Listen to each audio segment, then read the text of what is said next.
నా కలే ఇలా నిజాలుగా నిలుస్తూ ఉంటే నా కథలనే కవితలే పిలుస్తూ ఉంటే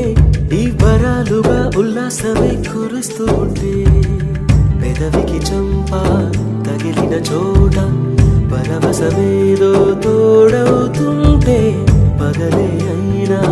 గగనంలోన తారలు చేరినుగా నిజంగా నేనేనా ఇలా నీ జలలో ఉన్నా ఇదంతా ప్రేమేనా ఎన్నో వింతలు చూస్తున్నా ఎదలో ఎవరో